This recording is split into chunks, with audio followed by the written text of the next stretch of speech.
ආයුබෝවන් මම ලක්සේනානායක කනපිට පෙරලෙන කර්මය තුලා ලග්න හිමියනි.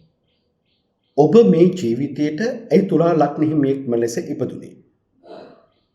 ඒ තුලා ලග්න හිමියෙක් ලෙස ඉපදෙන්න ඔබ ළඟ තිබුණු ගතිගුණ මොනවාද? ඔබ මේ ලෝකයට කර්මයයි විශ්ව ශක්තියයි දෙකම එකතු වෙලා ඔබ උපද්දවන්නේ. ඔබව දියුණුවට පත් කරගෙන ඔබෙන් මේ සමාජයේ දියුණුවට ඔබට වගකීමක් රාජකාරියක් පවර්ලා තියෙනවා. ඒක ඔබ හරියට කළොත් ඔබ සැපවත් ජීවිතයක් ගත කරනවා. මේ ලෝකයේ තුල මේ මිහිතලය තුල හොඳ ස්ථාවරත්වයක්, සාමකාමී බවක්, හොඳ සබදකම්, නොබිදින සබදකම් ඇති කරගන්න පුළුවන්. ඔබ ඍජු අනුකම්පා සහිත කරුණාවන්ත සිතක් ඇති කෙනෙක්. ඔබ යුක්ති සහගත කෙනෙක්. සහයෝගයෙන් කරුණාවෙන් ඔබට වැඩ කටයුතු කරන්න පුළුවන්. සමාදානයට ඉතා කැමති කෙනෙක්. ඥානියත් සූරගතියත් වාක් චාතුර්යත් දායාදමෙන් උප්පත්තියෙන් ලැබිලා තියෙනවා. ඉව හෙවත් කලින් යමක් දැනෙන පෙනෙන ඥානයක් ඔබට තියෙනවා. තරහ ඉක්මනට සංසිඳෙනවා. කෞශල්‍යයට ආස කරනවා. ව්‍යාපාරයන්ට දක්ෂ වෙනවා. යුක්තිය පසදීමේ මූලිකත්වය දරනවා. තරහදියක් මෙන් සම්බරව යුක්තිය විසඳනවා. තමාගේ පුද්ගලික සැප පහසුකම් අන්‍යයන් උදෙසා කැපකර තමා දුක් විඳීමට තුලා ලග්න හිමියා කැමති වෙනවා. ඒ කියන්නේ කැපකිරීමක් තියෙනවා. තවත් දෙයක් ලබාගෙන කැප කරන්න පුළුවන්. ආත්මාර්ථයට වඩා පරාර්ථය ගරු කරනවා. ඒ කියන්නේ ආත්මාර්ථකාමීත්වය අතහැරලා පරාර්ථකාමී වෙනවා. උසස් සිතුවිලි තියෙනවා. ස්වභාවික දර්ශනයන්ට ප්‍රිය වෙනවා. ඇවිදීමට හරි හිතවත්. ජන සේවයේදී මූලිකව ඔබ කැපී පෙනෙන කෙනෙක්. අන්‍යයන්ගේ හොඳ හිත දිනා ගැනීමට සමර්ථ වන කෙනෙක්. මනුෂ්‍යත්වය ඉතා ගරු කොට සලකන කෙනෙක්. ලෞකික ලෝකෝත්තර ගති දෙකටම මැදි වෙච්ච පුද්ගලයෙක් විදිහටයි මම ඔබව දකින්නේ. මෙහෙම ගතිගුණ සහිතව ලෝකෙට පැමිණෙන ඔබ තුලා ලග්න හිමියෙක් ලෙසට මේ ජීවිතේ උපත ලබන්න සිදු වෙන්නේ කර්මය හා විශ්ව ශක්තියත් එක්ක එකතු වෙලා කරන ගනුදෙනුවක් නිසාමයි. මේ මිහිතලයේ මේ ලෝකේ ස්ථීර සාර පැවැත්ම වෙනුවෙන් ඔබට කර්මයයි විශ්ව ශක්තියයි දෙකම එකතු වෙලා ඔබට රාජකාරියක් වගකීමක් පවර්ලා තියෙනවා. මේ වගකීම රාජකාරිය ගැන දැනුවත් වෙලා ඔබ එම වගකීම ඉටු කරන ජීවිතයක් තුළ ඔබ ගෙවන්නේ සැපවත් ජීවිතයක්. ඒ ජීවිතේ කවදාවත් කඩා වැටෙන්නේ නැහැ. මොකද්ද මේ රාජකාරිය වගකීම? නොබිදෙන මනුස්ස සමාජයක් බිහි කිරීම. සූර්යෙකු ලෙස ජීවත් වීම. සූර්යයා කියලා කියන්නේ ඕනම කෙනෙක් එක්ක සහයෝගයෙන් වැඩ කටයුතු කිරීමේ හැකියාව. අසමගිය අය සමගි කරන්න පුළුවන් හැකියාව. සමාදානකම අගය කරන හැකියාව. එතකොට අකාරුණික බව ඇතරලා ඔබ කරුණාව වළඳ ගන්නවා.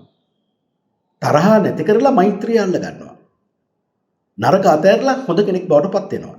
අධර්මය අතහැරලා ධර්මකාමී වෙනවා. ඊර්ෂ්‍යාව අතහැරලා මුදිතාව ගාවට ඔබ එනවා. ඒ කියන්නේ මෛත්‍රිය, මුදිතාව, කරුණාව, උපේක්ෂාන් යුතු මනුස්ස සමාජයක් බිහි කිරීම තමයි ඔබට විශ්ව ශක්තිය කර්මයක තුලා දීලා තියෙන වගකීම. මිනිසුන් සමගි සම්පන්න කරමින් ටීම් එකක් විදිහට, කණ්ඩායමක් විදිහට තම අරමුණු ඉලක්ක කරා ගෙහින් කරන කියන ව්‍යාපාරයන්නේ, රැකරක්ෂාවන්නේ, අධ්‍යාපනයේ, විවාහයේ හවුල් කටයුතුවලදී ස්ථිර තත්ත්වය ඇති කරගෙන ධනියයි කීර්තියයි දෙකම උපයමින් ජීවත් වෙන මිනිසුන් සහිත සමාජයක් ඇති කරන්න. අන්න ඒ වගකීම ඔබට ලැබිලා තියෙනවා තුලා ලග්න හිමියනි. ඔබ කොච්චර සූදානම්ද ඒ වැඩේ කරන්න? භාර්යාව හා ස්වාමියාගේ විශ්වාසදායී සමගි සම්පන්න සම්බන්ධතාවය ඇති කරන්න ඔබ. දැන් තුලා ලග්න හිමියා ලස්සන විවාහ ජීවිතයක් ගෙවනවා නම් අනිත් පවුල් ඔබ ආදර්ශයකට ගන්නවා කියන කතාවයි මෙතන තියෙන්නේ. ඔබ තමයි පරම ආදර්ශය, සමගි සම්පන්න බව. එකිනෙකා තමා කෙරෙහි තිබූ විශ්වාසය රකින ගතිය. ඒ තුල රැකරක්ෂා වෙලහෙළ දම් ආදී ඇති කරගන්නා සමගි සම්පන්න සම්බන්ධතා අන්‍ය කොටස්කාරයන් සමග ඇති කරගන්නා සම්බන්ධතා ඔබව ධනවත්කම කරා ගෙනියනවා. මහජන ප්‍රසාදයට, වෘත්තීය ව්‍යාපාරික ස්ථාවරත්වයට, සමාජ තුළ තියෙන ස්ථාවරත්වයට, විවාහයේ ස්ථිරත්වයට, දරුවන් හා ඔබ සමග තියෙන ස්ථිරත්වයට, ඔබ හා රජය සමග තියෙන ස්ථිරත්වයට, ඔබ හා දෙමව්පියන් සමග ස්ථිරත්වයට මේ හේතු වෙනවා. මේකට තමයි කියන්නේ ඔබගේ සූරත්වය නිසාම ඔබට ලැබෙන දේවල්.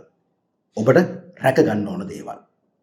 සමගි සම්පන්නව ජීවත් වීම, සමගි සම්පන්නව මිනිස් සමාජයක් බිහි කිරීමට, නොබිදෙන මිනිස් සමාජයක් බිහි කිරීමට ඔබ උර දෙන විට තුලා ලග්න හිමියනි ඔබට ලක්ෂණ වීරයවන්ත භාර්යාවක් ලැබෙනවා. කාන්තාවකට නම් වීරයවන්ත කඩවසම් හොඳ අවංක ස්වාම පුරුෂයෙක් ලැබෙනවා. කර්මයේ හා විශේෂ ශක්තිය එකතු වෙලා තමයි මේ දේ ඔබට ලබා දෙන්නේ. මොකද ඔබ තමයි පරමාදර්ශී විවාහය තුල. එතකොට මේ විවාහය තුල දෙපාර්ශ්වයෙන්ම දායද මිල මුදල් ලැබෙනවා. හරි භාග්‍යවන්තයි. නිකම් වගේ සියලු දේවල් નિરાයසෙන් ලැබෙනවා. නියම කාලයේදීම කල් නොගොස් විවාහ ජීවිතයට ඇතුල් වෙනවා. විවාහයෙන් පසු ජීවිතය යහපත් වෙනවා. සමගියෙන් ජීවත් වෙන්නේ. හවුලේ කරන වැඩ කටයුතු වලින්, කොටස්කාර වෙළඳ ව්‍යාපාර වලින් වැඩි ලාභ ලබන්න පුළුවන්. මිත්‍රත්වයට හරි යහපත් කෙනෙක්. විශ්ව ශක්තියෙන් මෙවැනි දායාද බලතල ඔබට ලැබෙනවා. පැහැදිලි නුවණ, ශරීරයේ හාතේ පිරිසුදුකම, යම්කිසි අධ්‍යාත්මික බල ශක්තියක්, ඒ කියන්නේ ඉස්සරහට වෙන්න තියෙන දේවල් දැනන ගතියක්, සියුම් කඩිසර භාවයක්, ආගමික ගතිගුණ වලින් හෝ න්‍යාය ධර්ම අතින් උසස් පුද්ගලයෝ ඔබට ආශ්‍රය කරන්න ලැබෙනවා. ඔවුන් ඔබගේ ළඟම මිත්‍රයන් බවට පත් වෙනවා. පහත් අයට සැලකිල්ල ඔබ අඩු කරන්නේත් නැහැ. කොටස්කාර ව්‍යාපාර වලින් හෝ අනුන් යොදා කරන වැඩ වලින් ඔබට ලාභ ලබන්න පුළුවන්. තමා උසස්ම වැඩක යෙදෙනවා. හැබැයි ඊට විරුද්ධකාරයෝ ඉන්නවා. නොබිදෙන සමාජයක් ඔබ බිහි කරද්දී ඒක බිඳින්නේ කට්ටිය ඉන්නවා කියන එකයි මම මේ කියන්නේ. නමුත් ඔබට දෙවියන්ගෙන් තිබෙන බලපෑම, විශ්ව ශක්තියෙන් තියෙන ආශිර්වාදය තුළ ඒ හතුරු බලවේග දුර්වල වෙනවා. ඊතා පිරිසුදු ආගමික භක්තියකින් යුක්තයි ඔබ. දිව්‍ය ඥානයේ බදෝ යම් දේ කලින් දැනෙන නුවණ ඇත්තෙක් වීමට ඉඩ තියෙනවා. විවාහ ජීවිතය ඊතා පිරිසුදු භාවයෙන් ගත කරනවා. විවාහයෙන් පසු ඊතා පිරිසුදු වගකීමකට බැඳී සිටින්නෙක් මෙන් තම ජීවිතය ගෙනියන්න ආස කරනවා. එසේම ජීවිතය තුළ ඔබට මුදල් අතින් අමාරුකම් වෙන්නේ ඔබ දීමට කැමති කෙනෙක්. එල්ලුවොත් බැහැ කියලා කියන්නේ නැහැ. දරුවන් ඊතා තියුණු යහපත් ඥානවන්ත අය බවට පත් වෙනවා. නෑදෑයන්ට හරිම හිතවත් වෙනවා. ඔවුන් නා කරුණාවෙන් සම්බදකම් ඔබ පවත්වනවා. තමා පාඩු ගැනීමට සතුටුයි. ජීවිතයේ පසු කාලයේ යහපත් ගෘහ ජීවිතයක් ගත කරනවා. ඇවිදිලි අඩු කරනවා. දීමට ඊතා ආස කරනවා. පරිත්‍යාගශීලී කෙනෙක්. දානමාන දෙන්න කැමති කෙනෙක්. හොඳ දියුණු වෙන දරුවන් ඔබට ලැබෙනවා. බිඳින්න බැරි, බිඳවිය නොහැකි පිරිස් ඇති බව ගැන ප්‍රශ්න සාකච්ඡාවක් මිලිඳු මහරජතුමාත් නාගසේන මහරහතන් වහන්සේ අතර ඇති වුණා. මම මේ කියන්නේ ඔබගේ ශූරත්වය ගැන ඔබට අවබෝධයක් ගන්න. මේ කතාව අහපුවම ඔබට මේ ගැන හොඳට අවබෝධ වෙනවා. මිලිඳු මහරජතුමා මෙසේ කියනවා. ස්වාමිනී, නාගසේනයන් වහන්සේ, ඔබ වහන්සේලා තථාගතයන් වහන්සේ බිඳිය නොහැකි පිරිස් ඇති බව පවසනවා. නමුත් දේවදත්තයා 500ක් භික්ෂු සංඝයා පැහැරගෙන ගියානේ. භික්ෂු සංඝයා බින්දනේ. ඉතින් ස්වාමිනී, නාගසේනයන් වහන්සේ තථාගතයන් වහන්සේ බිඳිය නොහැකි පිරිස් ඇති බව කීවත් දේවදත්තයා එක් පැහැරගත්තනේ 500ක් භික්ෂු සංඝයා බින්දනේ. සමගිය නැති කළානේ. එතකොට ඒ කියන වචනේ බොරු වෙනවා. එතකොට නාගසේන මහරහතන් වහන්සේ මෙසේ උත්තර දෙනවා. මහරජාණෙනි, තථාගතයන් වහන්සේ නොබදිය හැකි පිරිස් ඉන්නවා. තථාගතයන් වහන්සේට එමෙන්න දේවදත්තයා විසින්ද එක් පෑන් 500ක් භික්ෂු සංඝයා බිඳින ලද්දේය. එයත් බිඳින්නාගේ බලය නිසාය. මහරජාණෙනි, බේදකාරයෙක් විද්‍යාමාන වන කල්හි නොබිදෙන දෙයක් නම් නැත්තේය. බේදකාරයෙක් ඉන්න තැනක නොබිදෙන දෙයක් නැත්තේය. වේදකාරයන් සිටින කල්ලි මව පුතුගෙන් බිදී යනවා. පුතු මවගෙන් බිදී යනවා. පියා පුතුගෙන් බිදී යනවා. පුතා පියාගෙන් බිදී යනවා. සොහොයුරා සොහොයුරිගෙන් බිදී යනවා. සොහොයුරිය සොහොයුරාගෙන් බිදී යනවා. මිතුරා මිතුරාගෙන් බිදී යනවා. බිරිඳ ස්වාමියාගෙන් බිදී යනවා. ස්වාමියා බිරිඳගෙන් බිදී යනවා. ඒ කියන්නේ වේදකාරයෙක් සිටින විට නොයෙක් ලී සමූහයක් මනවින් එක්කොට තනවන ලද නැවක් දැටි වේග රළ පහරකින් බිදී යන්න පුළුවන්. මී පැණිවැනි මధుර ඵල ඇති රුකක් දැටි සුළඟින් වේගෙන් බිදී යන්න පුළුවන්. ජාතිමත් වටිනා ස්වර්ණාභරණ ලාමක ලෝහයෙන් බිදී යන්න පුළුවන්.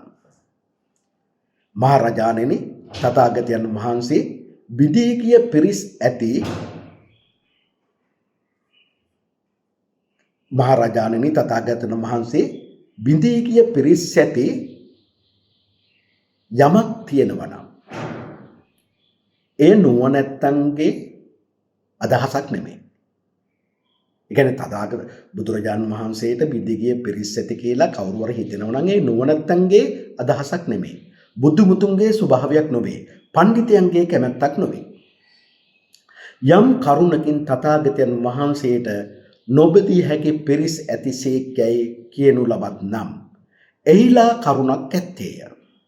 එම කරුණ නම් මහරජාණෙනි තථාගතයන් වහන්සේ විසින් කරන ලද ක්‍රියාවකින් හෝ නොදුන් දෙයකින් හෝ අප්‍රිය වචනකින් හෝ අනර්ථ චර්යාවකින් හෝ අසමානතාවයකින් හෝ යම් කිසි දෙයකින් යුතුව හැසිරෙන්නහුය. ඒ හේතුවෙන් පිරිස බිදී ගියේයයි යන කරුණක් ඔබ අසා තියෙනවද නැත මහරජාණෙනි? ඒ කරුණෙන් තථාගතයන් වහන්සේ නොබදී හැකි පිරිස් ඇති කෙනෙක්. එකෙන් අදහස් කරන්නේ පුද්ගලයා අවංක නම්, පුද්ගලයා ධර්ම අවබෝධය තුළ ඉන්නවා නම්, පුද්ගලයා සාමකාමී නම්, සතුටට සමාව දෙන කෙනෙක් නම්, තව කෙනෙක් බන්නේ විට නිහඬව ඉන්නවා නම්, මිත්‍යා දෘෂ්ටික නැත්තම් ඒ පුද්ගලයාත් එක්ක එකතු වෙන අය කවදාවත් බිඳලා යන්නේ නැහැ කියන කතාවයි තියෙන්නේ. හැබැයි බිඳලා යන මිනිස්සු ඉන්නවා, ඊට විරුද්ධකාරයෝ ඉන්නවා. නමුත් ඒ අයට අනතුරක් කරන්න බෑ. දේවදත්ත භික්ෂු පැහැරගෙන ගියාට මහා මොග්ගලන් මහරහතන් වහන්සේ, මහා කශ්‍යප මහරහතන් වහන්සේ නැවත ගිහිල්ලා ඒගොල්ලෝ එක්ක ආවා. දේවදත්තට ඒ සංඝයා ભેද කරන්න බැරුව ගියා. ભેද කරන්න හදපු නිසා මොකද උනේ අන්තිමට? සතර අපායේ අවිජ්ජිත තවත් දුක් විඳිනවා. දැන් මේ තුලා ලග්නෙම ගැන මේ වගේ හොඳ ධර්මකාමී පුද්ගලයෙක්. ඒ පුද්ගලයව සබහා ධර්මය විසින් රකින්නවා. ඒ පුද්ගලයාට විරුද්ධව අනිත් අය වැඩ කටයුතු කරද්දී සබහා ධර්මයේ දඬුවමට ඒ විරුද්ධකාරයා ලක් වෙනවා කියන එකයි මම මේ කියන්නේ. සමහරට තුලා ලග්නෙ මියනේ ඔබ අවංකව මම මේ කියන විදිහට ජීවත් වෙනවා නම් ඔබට විරුද්ධකම් පාන්න ආපු අයට සබහා ධර්මයෙන් විපාක ලැබිලා තියෙන බව ඔබ දැන් දන්නවා. විශ්ව ශක්තියේ පිහිටෙන් මේ ආකාරයට ඔබ කරුණාවන්ත සමාදානයට කැමති ධෛර්යමත් කෙනෙක්. ප්‍රීතියෙන් වාසය කරන්නා වූ නිතර සෙල්ලමෙන් කාලය ගත කරන්නා වූ ව්‍යාපාරයන්හි දක්ෂ නිර්භීත ධනවත් කෙනෙක් බවට පත් වෙනවා. මේ යුතුයකම වගේම කරද්දී මොකද ඔබ නැතුව අනිත්යට ජීවත් වෙන්න බෑ. ඔබ නැතුව වැඩක් කරගන්න බෑ. ඔබගේ සහයෝගය, ඔබගේ ධර්මකාමී මඟ පෙන්වීම හරියට ඔබ දෙවියෙක් වගේ. එහෙම තමයි මම මේක දකින්නේ. ස්ත්‍රී පක්ෂය අතර වැඩි ප්‍රසිද්ධියක් උසුලනවා. ඔවුන්ගේ කරුණාව ලැබෙනවා. ඒකයි මම කිව්වේ තුලා ලග්නෙමිය ලෞකික ජීවිතයත් ලෝකෝත්තර ජීවිතයත් තුල මැද ඉන්නේ. ඕන වෙලාවකට ටග්ගල ලෝකෝත්තර වෙන්න පුළුවන්. ලෝකෝත්තර වෙලා ඉක්මනින් ලෞකික ආශාවන්ට එන්නත් පුළුවන්. මේ දෙක මැදි වෙච්ච කෙනෙක් මේ තුලා ලග්නෙමිය. මේ ජීවිතය තුල ආලය සම්බන්ධ කටයුතු තා පිරිසිදුව තබා ගන්නවා. සදාචාර සීලය හොඳින් රකින්න කෙනෙක්. චාම් ගති පැවතුම් ලදතෙන් සතුට වෙන්න පුළුවන් කෙනෙක්. උසස් දාර්ශනික අයෝ ආගමික අය සමග ආශ්‍රය කරන කෙනෙක්. ඔවුන් ඔබගේ ළඟම මිත්‍රයෝ වෙනවා තුලා ලග්නෙමියනි. ඔබ කතා කරන්න ගියලා පන්සලේ හාමුදුරුවෝ එක්ක කතා කරන පල්ලියේ ෆාදර් එක්ක හරියට මිතුරු වෙනවා. ඔබට ධර්ම දැනුම එතෙන් ඔබට ලැබෙනවා. මොකද එහෙම විදිහට තමයි ඔබ උපද්දලා තියෙන නිර්මාණය කරලා තියෙන විශ්ව ශක්තියයි කර්මයයි දෙකම එකතු වෙලා. ගෞරවය දැන් මේ විදිහට ජීවත් වෙද්දී ඔබගේ ජීවිතය තුළ ගෞරවයේ සහිත ප්‍රසිද්ධ විවාහයක් ඇති වෙන්නේ. මුදල් දේපල ගැන නොසිතා ආලය පිණිසම ඇතිවන විවාහයක්. සඵල විවාහ ජීවිතයක්. නුවණ ඇති දරුවෝ ලබනවා. ඔබ දෙදෙනා කසාද බඳින්දිම විවාහටපත් වෙද්දීම දිව්‍ය ලෝකවලින් චුත වෙන්නේ දෙවිවරු ඔබගේ මව කුසට තමයි යම් වෙන්න බලන්නේ තුලා ලග්නේ මියනේ. තාත්තේ ඔබගේ දරුවෙක් වෙලා ඉන්න ඒගොල්ලෝ බලන්නේ. ඒකයි මම කිව්වේ නුවණ ඇති දරුවෝ ලැබෙනවා. ඒතර නුවණ ඇති දරුවෝ ලැබුණාම සාමකාමී දරුවෝ ලැබුණාම මොකද වෙන්නේ? තවත් ආදර්ශයක් බලන්න අර පින්වන්ත අම්මටයි තාත්තටයි ලැබුණු දරුවෝ කොච්චර පින්වන්තද නුවණ ඇති අයද හොඳට ඉගෙන ගන්න පුළුවන්. අනේ ඒගොල්ලන්ගේ පින්වන්තකම නිසානේ සමගි සම්පන්නකම නිසාමනේ මේ ඉන්නේ. අන්න මේ කතාව තමයි ඔබට අහන්න පුළුවන් වෙන්නේ. ඒ වගේම සමාදානියත් යුක්තියත් ආරක්ෂා කර ගැනීම තමයි එකම අභ්‍යන්තර ආශාව බවට ඔබ ඉපත් වෙන්නේ. උසස් සිතුවිලි වලින් යුක්තයි. අදහස් හිතින් සටහන් බවට පත් කරලා බලන්න පුළුවන්. මම කියවර අධ්‍යාත්මික ශක්තිය, ක්‍රියේටිව් ගතියක්, නිර්මාණශීලී ගතියක් ඔබ ළඟ තියෙනවා. ප්‍රේමයට උසස් කෙනෙක්. ආදරේ හරි සංවරයි, සදාචාරශීලී. ඒතර ඇත්තම තුලලක් නෙමියා විවාහ වෙලා බිරිඳත් එක්ක ගත කරන්න ඕන ජීවිතය විවාහයට පෙර ගත කරන්නේ නැහැ. හොඳට මතක තියාගන්න එක. පිට පළාත් වල ඇවිදිලි කටයුතු වලින් මුදල් ලැබෙනවා. ආගමික භක්තිය ඇති කෙනෙක්. ඉන්ද්‍රියන් පිනවීම පිණිසම නොව සත්‍ය ප්‍රේමයෙන් ප්‍රේම කරන්නේ. සම්බන්ධය සිතින් ගතින් ආරක්ෂා කරන්න කෙනෙක්. ඒ සිතින් ගතින් ආරක්ෂා කරපුවාම විවාහ ජීවිතය තුළ වෙන ස්ත්‍රියකට හිත යන්නේ නැහැ.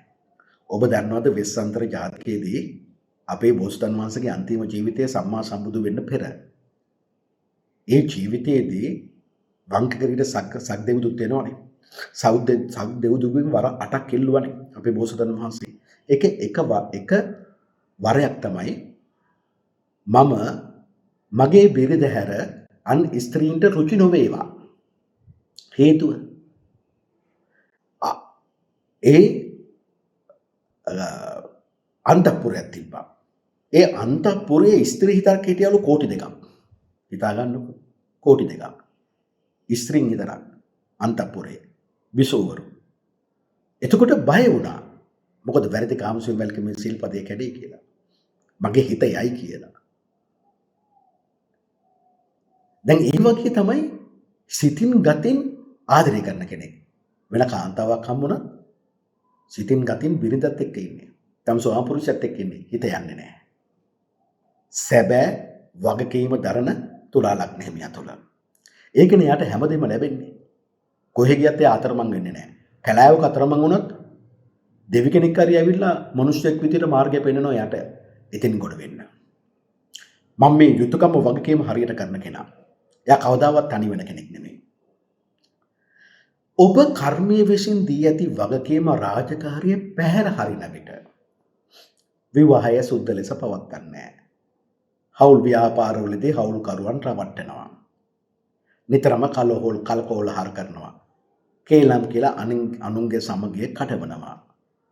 අනුන්ට ඊර්ෂ්‍යා කරන දියුණුවට හොඳ රැකියාවක් කරනකොට ව්‍යාපාරයෙන් දියුණු වෙනවට දරුවෝ අධ්‍යාපනයෙන් සමත් වෙනවට ඊර්ෂ්‍යා කරන කෙනෙක් බවටපත් වෙනවා.